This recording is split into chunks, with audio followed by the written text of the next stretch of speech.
Hey guys, स्वागत है आपका अपने चैनल ऑल एग्जाम एजुकेशन में। तो पिछले वीडियो में हमने भारत की सामान्य जानकारी के बारे में देखा था, जिसमें मैंने आपको भारत की स्थिति और विस्तार के बारे में बताया था। और तो जिसमें मैंने आपको पूर्वी पॉइंट, पश्चिमी पॉइंट, उत्तरी पॉइंट और दक्षिणी पॉइंट सबके बारे में बताया था। फिर मैंने आपको बताया था कि हमारा भारत उत्तरी पूर्वी गोलार्ध में स्थित है और उसका आकार चतुष्कोणीय है। भारत जो है ग्रीक शब्द से बना है। इन सब के बारे में मैंने आपको बताया था। तो आज भी हमारा वही चैप्टर चलेगा। तो चलिए स्टार्ट करते हैं। अब क्षेत्रफल हमारे भारत का कितना है? तो जो भारत का क्षेत्रफल है, भारत का क्षेत्रफल 32,87,263 वर्ग किलोमीटर है। वर्ग किलोमीटर है। और विश्व के क्षेत्रफल का भारत में जो भूमि है वो 2.42% है और जनसंख्या 2011 के आंकड़ों के अनुसार 17.67% है।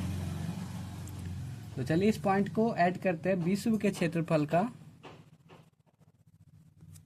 विश्व के क्षेत्रफल का भारत में भूमि कितना है? भारत में भूमि 2.42% और जनसंख्या कितना है? तो जनसंख्या अभी हमारा 2011 के आंकड़े के अनुसार ही चलेगा। जनसंख्या 2011 के आंकड़ों के अनुसार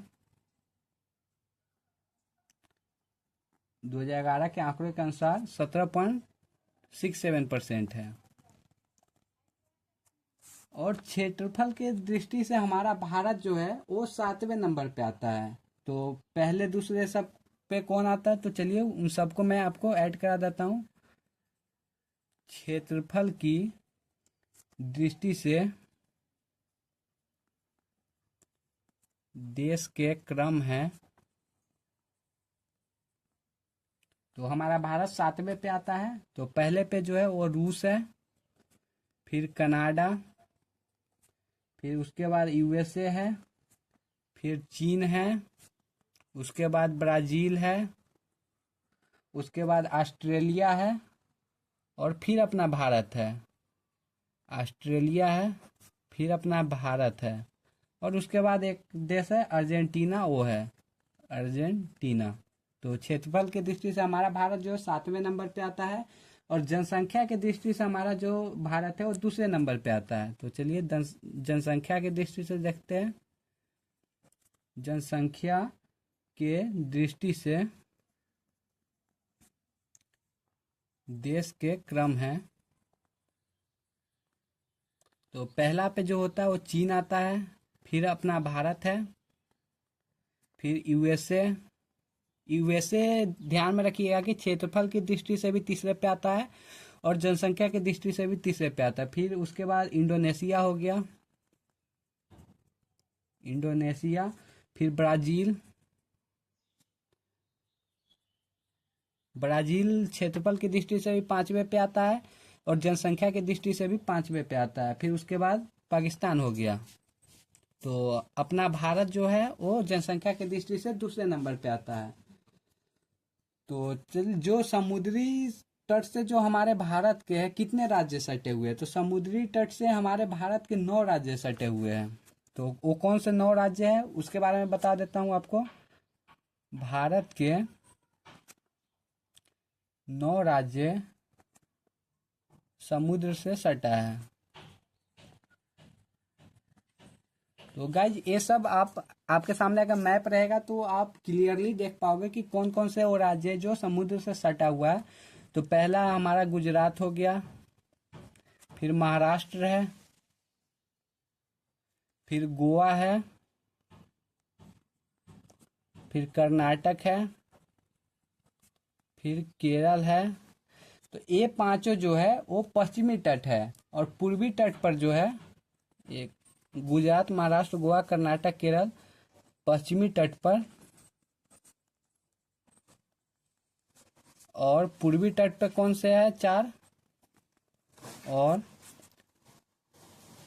पूर्वी तट पर 4 कौन कौन से है? तमिलनाडु हो गया, साउथ कोरिया हो गया, उधर तमिलनाडु हो गया, फिर आंध्र प्रदेश हो गया, उसके बाद उड़ीसा हो गया, फिर पश्चिम बंगाल हो गया। तो ये 4 पूर्वी तट पे हो गया और पश्चिमी तट पे वो 5 हो गया। तो यही 9 राज्य है जो समुद्र से सटा हुआ है।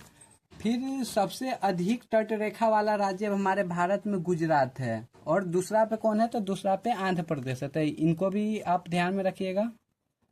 सबसे अधिक तट रेखा वाले राज्य गुजरात है और दूसरा पे कौन है? आंध्र प्रदेश। और दूसरा आंध्र प्रदेश। तो ये सबसे ज़्यादा तट रेखा गुजरात है वाला राज्य गुजरात है और फिर आंध्र प्रदेश है। और दक्षिण भारत में सबसे अधिक तट रेखा वाला राज्य जो है वो आंध्र प्रदेश है। तो प्रायद्वीप या फिर आप इसको दक्षिण बोल सकते हो। प्रायद्वीप भारत में सबसे अधिक तट रेखा वाला राज्य कौन है? आंध्र प्रदेश है। आंध्र प्रदेश है। और सबसे कम तट रेखा वाला राज्य कौन है? तो गोवा है। सबसे कम तट रेखा वाला राज्य गोवा है। और सबसे अधिक तट रेखा वाला देश कौन सा है? तो सबसे अधिक तट रेखा वाला देश जो है वो कनाडा है। तो सबसे अधिक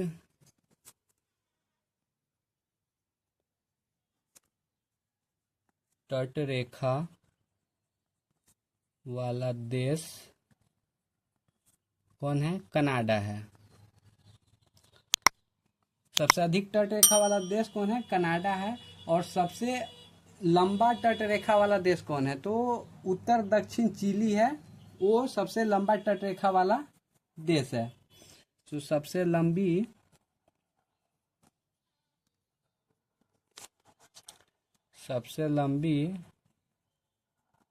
तट रेखा वाला देश उत्तर दक्षिण चिली है। तो चलिए, हमारे भारत में मुख्य भूमि के तट रेखा की लंबाई कितनी है? तो हमारे भारत में मुख्य भूमि के तट रेखा की लंबाई जो है वो 6100 किलोमीटर है। और अगर आप द्वीप को लेके चलते हो तो द्वीप को लेके 7516.6 किलोमीटर है। तो चलिए, मुख्य भूमि के तट रेखा की लंबाई कितनी है? तो मुख्य भूमि के तट रेखा की लंबाई 6100 किलोमीटर है। 6100 किलोमीटर है। और मुख्य भूमि और द्वीप दोनों को लेके अगर चलोगे तो मुख्य भूमि और द्वीप सहित तट रेखा की लंबाई कितनी है? तो 7516। तट रेखा की लंबाई 7516.6 किलोमीटर है। तो हमने देखा समुद्र से जो सटा हुआ है कौन कौन सा राज्य है। अब स्थल सीमा से जो देश सटी हुई है भारत में, वो कितना देश है? तो भारत के स्थल सीमा से 7 देश सटी हुई है। तो 7 देश कौन कौन से, उसको चलिए लिखा देते हैं आपको। तो भारत के 7 देश से स्थल सीमा सटी है। तो ये सब आपको मैप में दिख जाएगा, इसलिए मैं बार बार बोल रहा हूँ कि आपके पास मैप होना जरूरी है। तो 7 देश कौन कौन सा है? तो बांग्लादेश हो गया, फिर चीन हो गया, पाकिस्तान हो गया,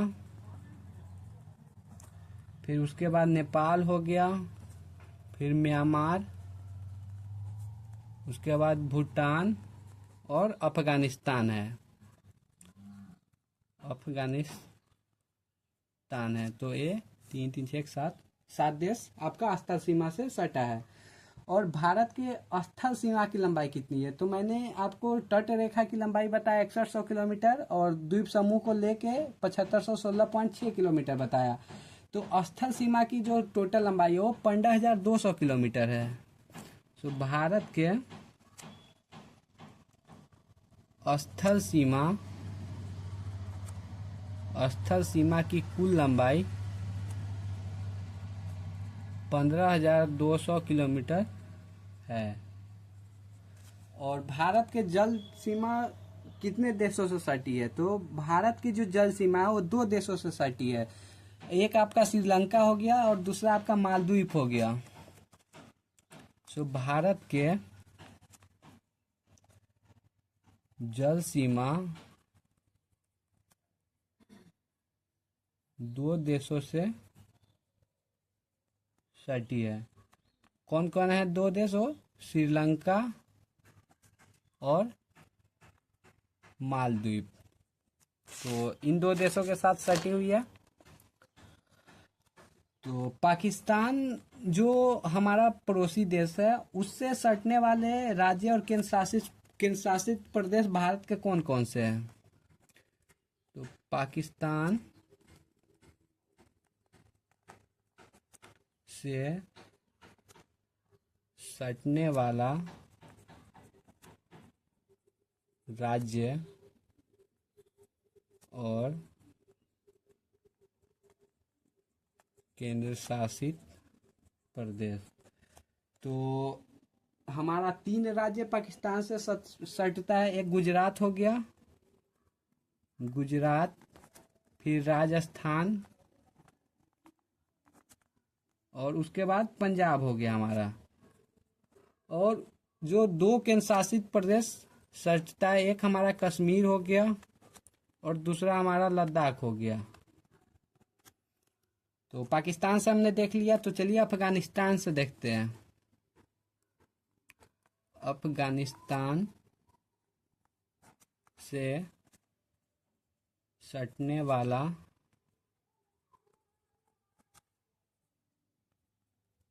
राज्य और केंद्र शासित प्रदेश ये कौन कौन सा हो गया?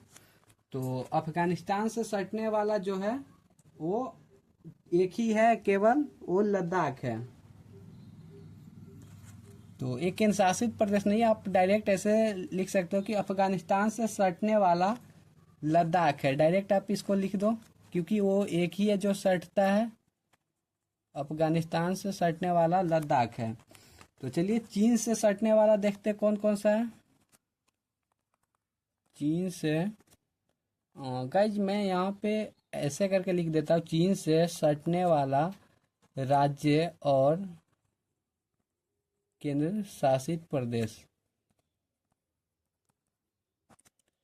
केंद्र शासित प्रदेश ये कौन कौन सा है? तो एक लद्दाख हो गया,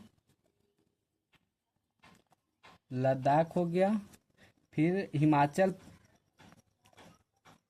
उसके बाद उत्तराखंड, फिर सिक्किम और उसके बाद एक अरुणाचल प्रदेश है। अरुणाचल प्रदेश है। तो चीन से सटने वाला ये हो गया। तो चलिए अब नेपाल से सटने वाला देखते हैं। हमको 7 देखना है। तो नेपाल से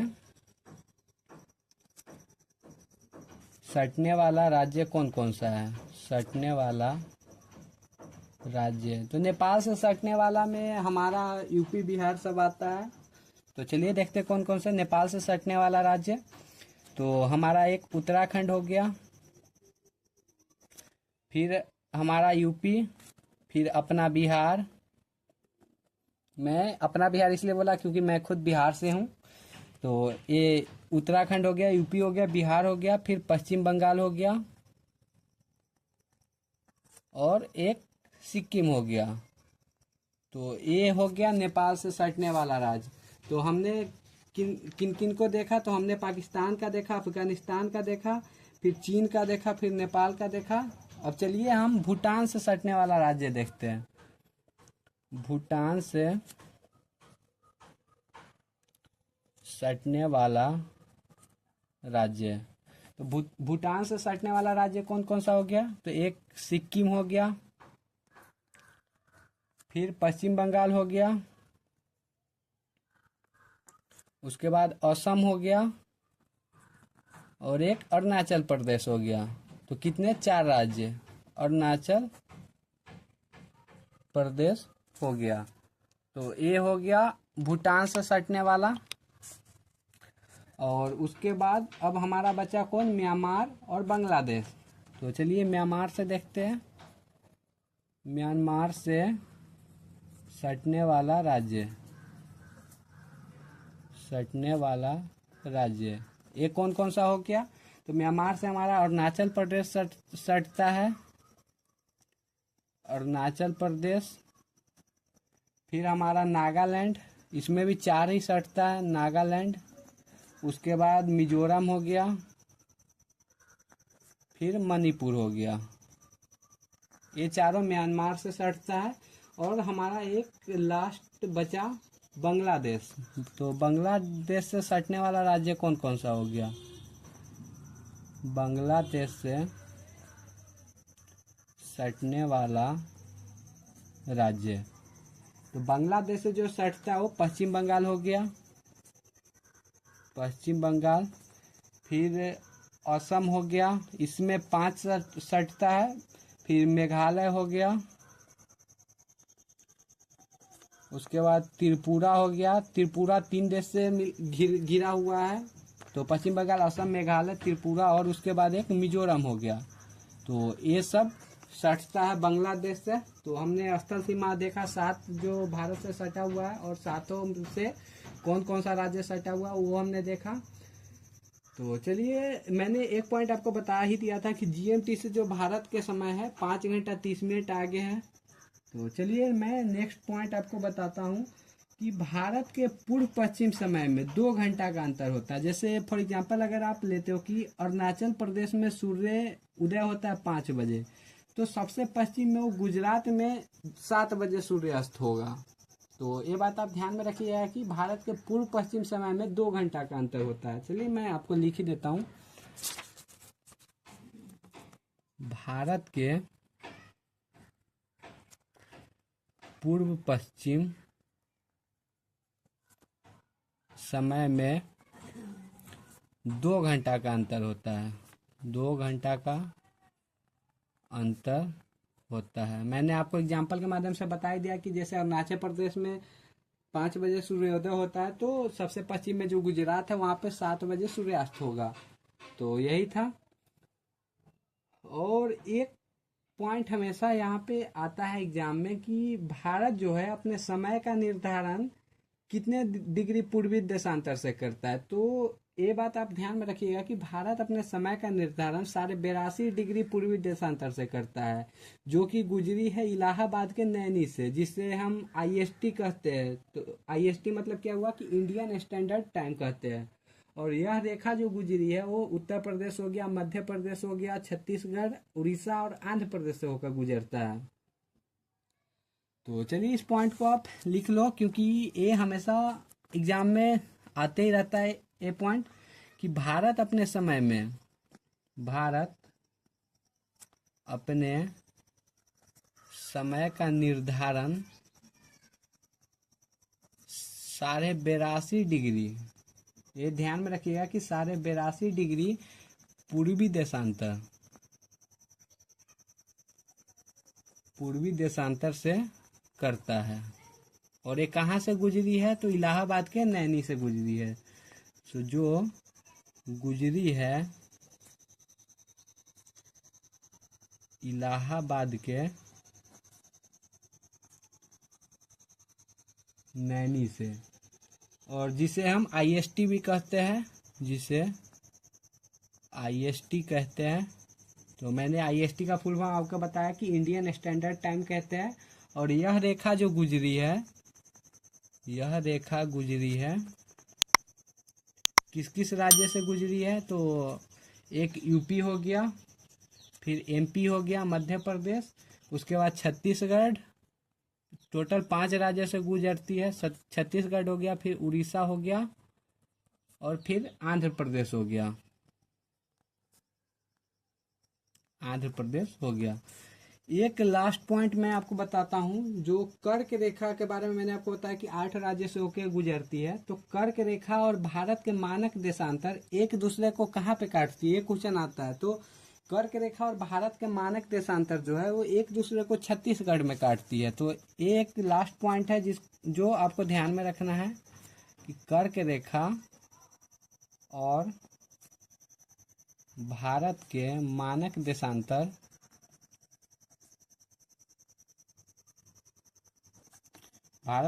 देशांतर एक दूसरे को कहाँ काटती है, तो एक दूसरे को